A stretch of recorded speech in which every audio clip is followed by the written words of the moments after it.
And so what often happens is we see that progressive Christians will begin to question all these doctrines, discard many of them, change their views on biblical sexuality, change their views on other core doctrines, they'll deny that substitutionary atonement, but they'll retain the title Christian. Why is that? Why is that? Why is that? I think essentially people are deciding they don't think Christianity is actually true, but for some reason they want to hold on to the title Christian. They want to still be involved with Jesus. So they're thinking, okay, I can still be a Christian and change my view on some of these things. And so I think that can be maybe a third reason that it's attractive to people.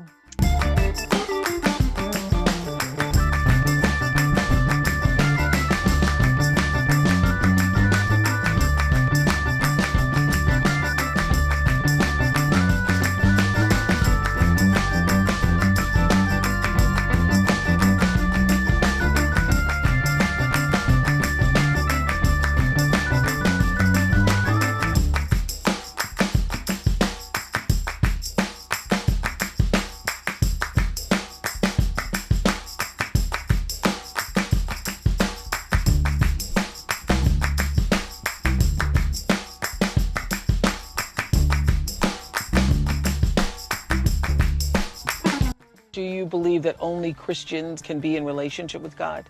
No, I believe that when Jesus said, I am the way, the truth, and the life, in the way I read that, Jesus said he's the road marker, he's the map. So he's the road marker, he's the map. So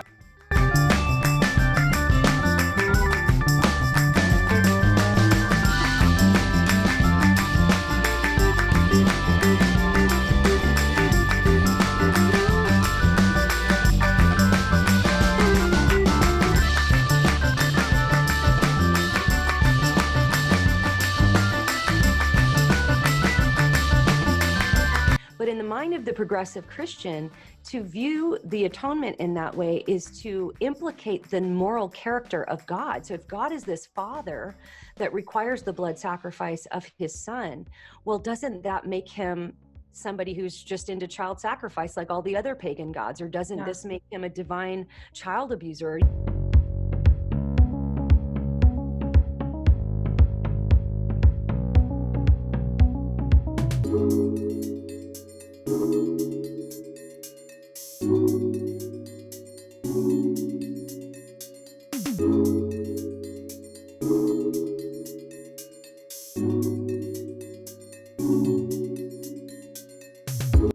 For example, like in progressive Christianity, you could have one progressive Christian that affirms the physical resurrection of Jesus, and you could have another one that doesn't, but they're not worried about it. Because they're not united around these core essential beliefs. It's more about the journey. But largely speaking, you're going to find progressive Christians you'll hear death, burial, and resurrection, even if they redefine resurrection to be metaphorical.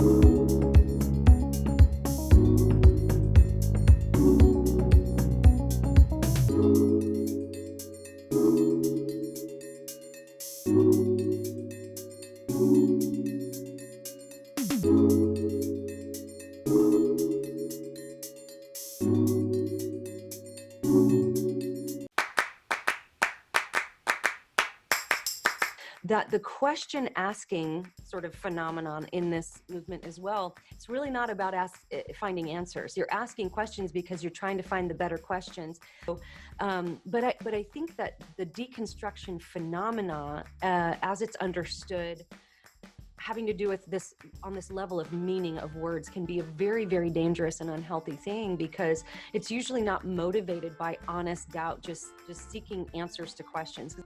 Yeah, so my assumption is that for most Christians, hearing about what deconstruction is essentially where you're picking apart your beliefs and essentially discarding, like, everything's on the table. Everything is up for reevaluation, reexamination, redefinition even. And deconstruction, at the bottom of it really has to do with the redefinition of words.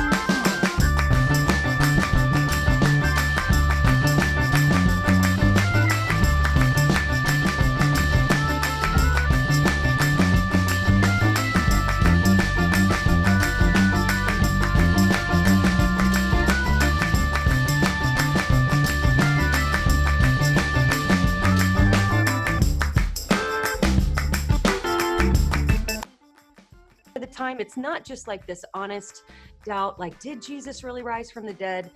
Was he really born of a virgin? Let's discover the truth about these things. It really has to do more on the level of deconstructing the whole concept. Mereka mengatakan bahwa kuasa iman Kristen untuk merubah kehidupan tidak mengharuskannya menjadi benar secara eksklusif. Eksklusivitas lahir dari rasa takut, ketakutan bahwa ada satu kereta menuju Tuhan. Mereka percaya ada banyak kereta dan Tuhan menyambut semuanya. It's gone that far. It is really, really far away from what Christianity is. And of course, like universalism, there's no hell. Nobody's going to be punished in hell. It's all going to be good. All paths are leading to God. So progressive Christianity, like the New Age, is very universalistic, very pluralistic.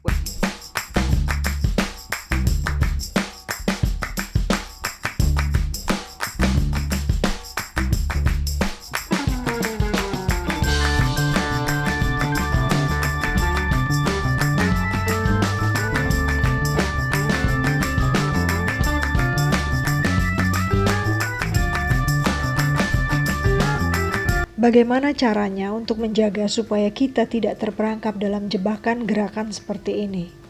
That's a great question. And the broad answer, I would say, is to familiarize yourself with the real thing first. And so I think that knowing the real thing, becoming biblically literate,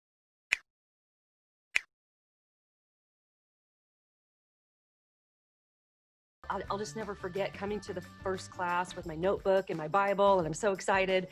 And then the pastor reveals to the class that he's actually agnostic.